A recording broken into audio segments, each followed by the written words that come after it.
Well, thanks for coming, everybody. I'm excited to be here. I recently got excited about something I was doing that was, I got really excited about PWAs. So I started to look into it and put this presentation together on web workers, service workers, and PWAs. Who am I? I'm a full stack developer. I'm a freelancer. I was a digital nomad for a while, scuba guide. That was my office on the Caribbean. It was cool. That's my email. You can find the code for this. There's not a whole lot of code for this, but there's a little bit of code for this on the GitHub there. And if you're into it. So what am I doing? I am a poverty abolitionist. The world used to be flat. We used to buy and sell people. We used to make kids work in factories. I believe it's time we should abolish poverty. If you're interested in that, come talk to me about it. It's really my jam. If you guys are into it, this hacktivism for economic justice, get in touch with me through that. I'm looking to find people who are interested in helping out projects around this. So, but tonight's, I'm really excited to be here with you guys. PDX Node, we're going to talk about web workers, service workers, and PWAs. So I'm sure you all know regular web pages.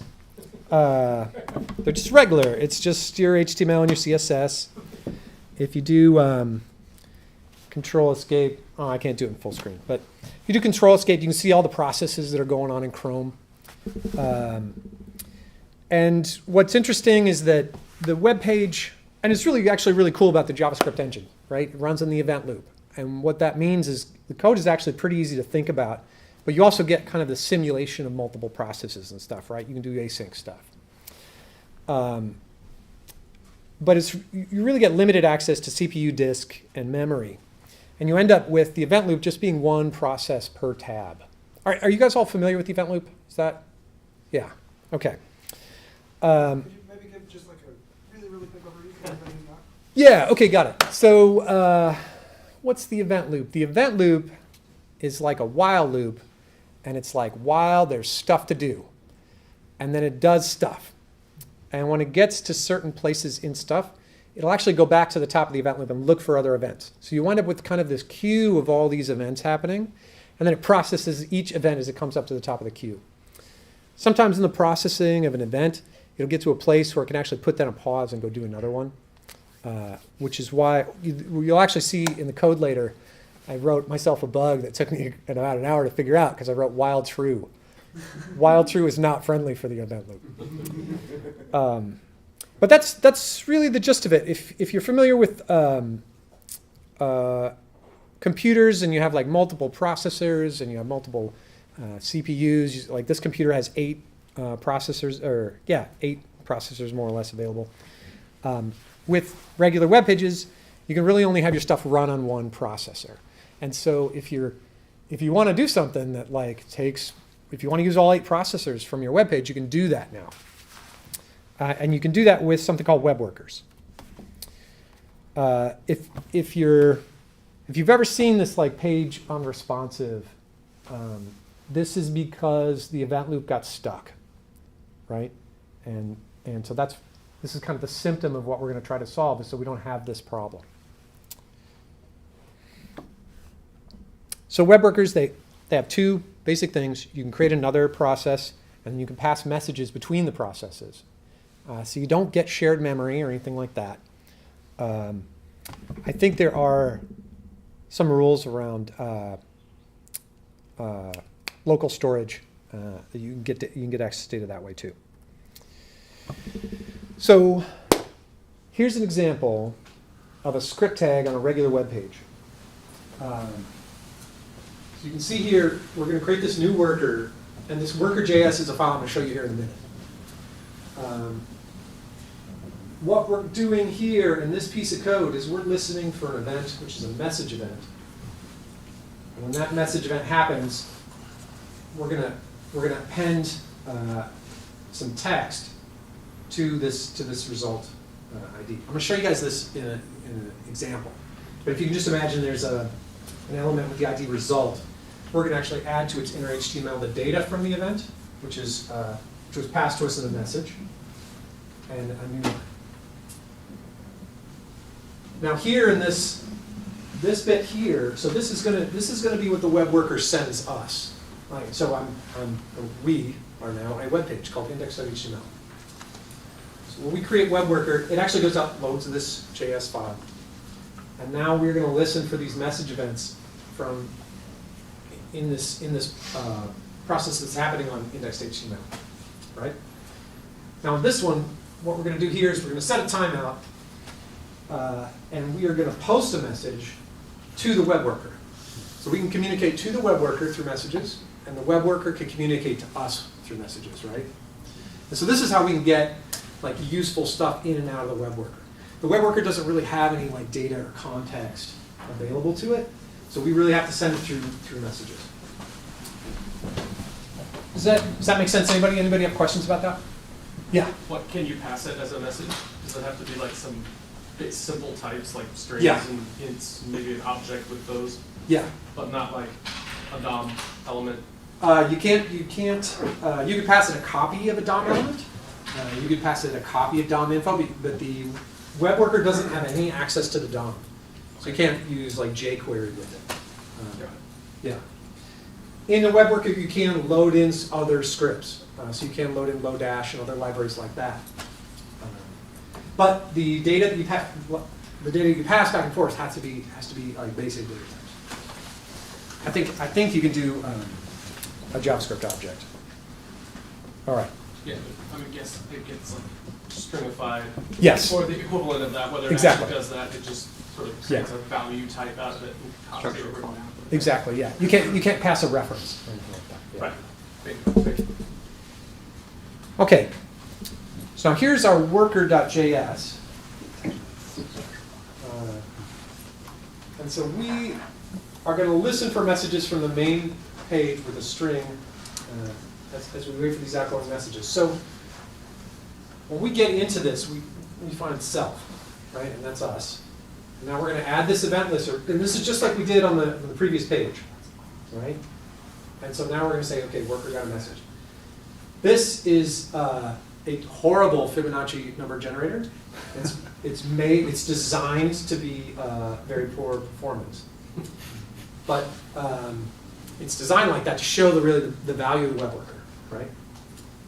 And then here, we are going to, so this loop here, this is where that while true didn't work. So here we set an interval, and then every 200 milliseconds we calculate a Fibonacci number, and then we send it back to the index web page. So, right. So this is a lot of the comments that we actually just talked about, questions. So yes, you can do multiple processes, right? Like we had those 2 scripts, so now we had 2 event loops running, so we could get 2 CPUs going. We can use this in about 94% of browsers. Like I said, no DOM access. And in terms of like practical applications, one of these is the crypto miner malware. Like that makes a great web worker, right? Because you can just spin up all these CPUs that are not being used for anything usually. And then another one, my sister pointed this one out to me, which is PDF.js, which is a library that will process PDFs on the browser. And I think it does it through web workers. I was poking around the code. I thought that was a pretty cool application. All right, so you guys remember the code we just looked at. So here's that code in action. So we're gonna go there, and now we're gonna look at this. And sorry it's so small, but you can see that we're getting our Fibonacci numbers. Oh yeah. And now.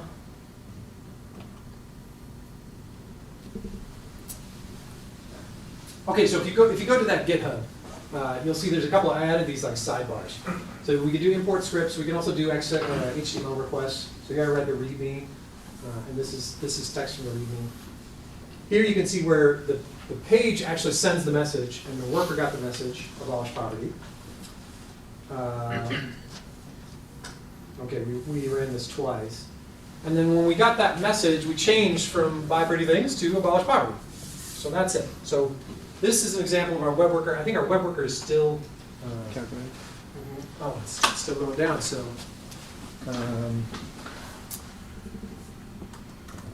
if if you guys can see my CPUs, so we have 104 on a CPU. So we're using like 100% of a CPU in this page, but it's still responsive. And if we didn't have the web worker going, we'd probably get that unresponsive page, like Facebook page, right? So that's really the value of web workers. Do you guys have any questions about that, about what happened here? Yeah. Can you dive into the worker and put a debugger in? Yeah. Let's see here.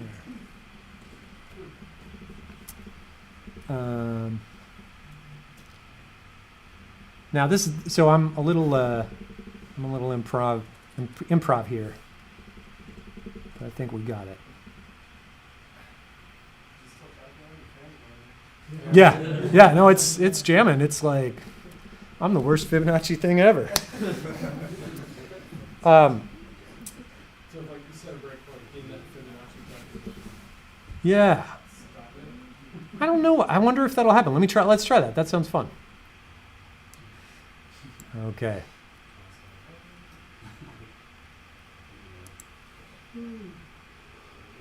All right. Right. And so it did breakpoint because you can see my CPU went down. What's X now? X is 3. Yeah. Nice.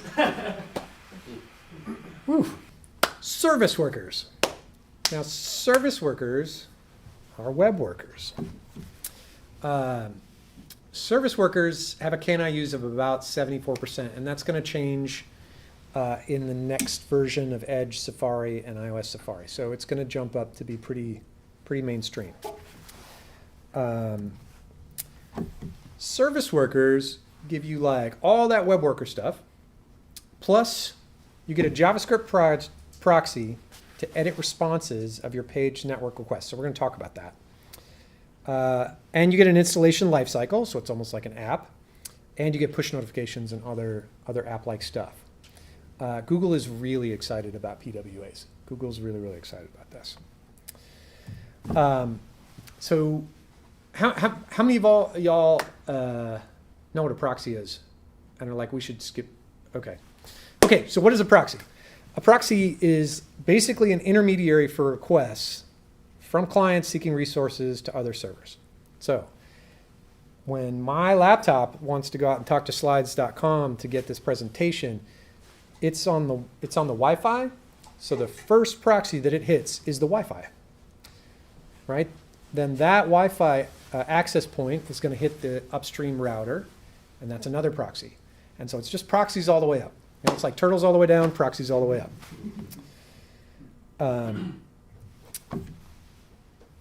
And so this is almost like this is like something that never happens, right? When was the last time you plugged directly into a web server, except on your if you're developing on your own computer, right? If you're using the internet, you're getting a proxy in the middle, and they can do all kinds of stuff. There's all kinds of stuff going on there, NAT, et cetera, et cetera. Yeah. Butterflies. Curse Yeah, word, right. No, it's great. It's a good time. curse words, hearts. Magic wands. Or marijuana cigarettes. Could be.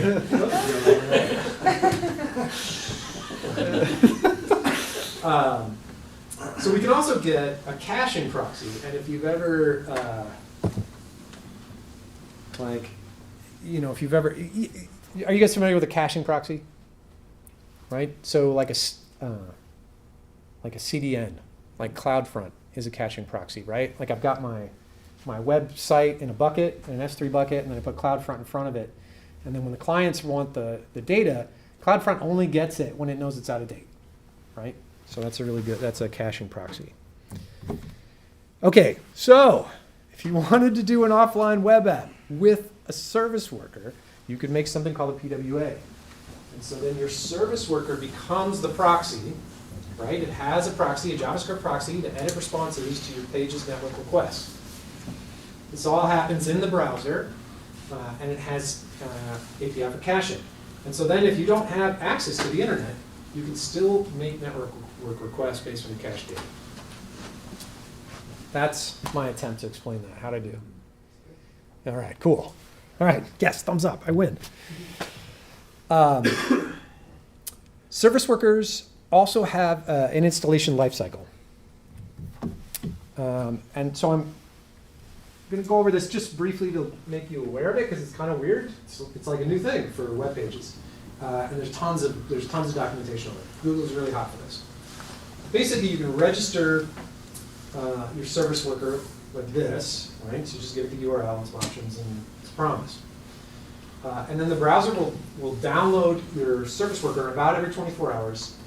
And these scripts will, if they're updated, they'll wait to become activated. So we'll see this kind of happen in a little bit. But then the service worker really just listens for events. And then whenever there's a fetch event, so network requests will will create a fetch event, and we can respond with stuff. All right. This is, I think I already jabbered on this, but yeah, it's really kind of like a native app. It's kind of cool. In fact, I think Chrome and Android are going to make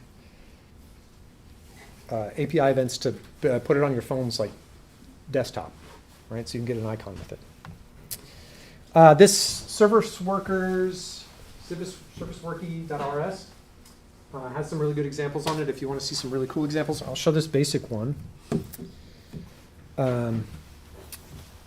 And all right, let's get into this. That's not helping. All right. Okay, so this bit here is the demo, right? And it's really just this one. We're going to show icon. And so really, we're just going to look at kind of the code that's going on in this bit here. So here's where we register our service worker, right? And then this bit of code is basically the UI code for what's going on here. Now in the service worker, we're gonna have these named caches, and you can update the caches as you go. So these are pre-cache URLs, so we can pre-cache basically resources that we need for our application. Do you guys remember app cache? Or was it application cache? Yeah, I think its most famous blog post was application cache sucks or something like that.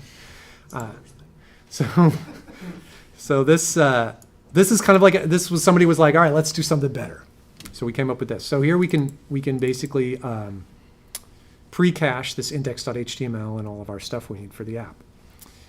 So then we listen for the install event, and when install happens, we basically wait, and then we're going to go to our caches, and we're going to open this pre-cache cache, and then we're going to cache a bunch of stuff, and then this skip waiting will activate any service workers that are waiting to be activated. Do you guys remember that bit? All right, I hope you do. That's what it does. The service workers, if you update the service worker, it'll wait until it's activated before it starts running. All right, so then this bit of code here is really just cleaning up the old caches if we made a new cache. It's not that awesome. But then here's the really interesting part where we talk about the proxy, right? So all of this stuff is just a regular service worker, right? We were adding listeners and event and all that kind of stuff. Then we get down here and we get this fetch event. So this fetch event is when we get a network request. And I think this is a Google page, so you can see here they're very concerned about Google Analytics. And so what we're saying is if the request starts with our location, then we go to our caches and we try to find a match for the request, and then we just send the response, right? So if cache response, send response. If not, then we open the runtime cache, right? You remember the runtime cache?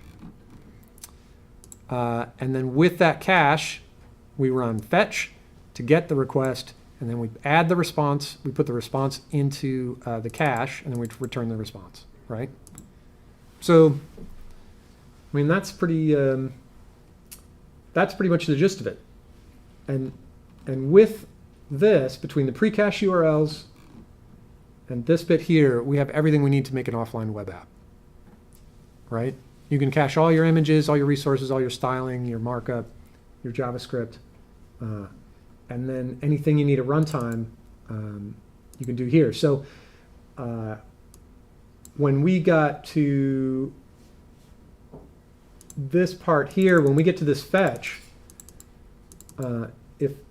if fetch actually returns an error because the network's down, we could just return a default image, right? So we could also start to edit our responses, right? Like we could change everything that's in the response, right? We could make it pirate speak if we wanted.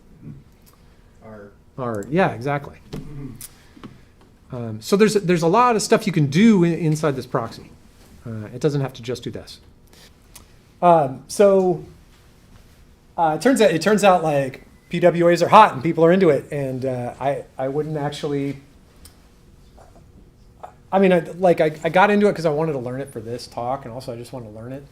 But you really don't need to know much about PWAs to actually build an offline app like this.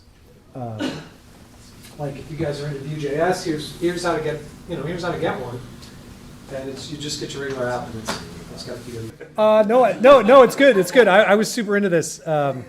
Yeah, I'm just like still a poverty abolitionist, and thank you. And that's my jam. What were you guys saying? Yeah, thank you.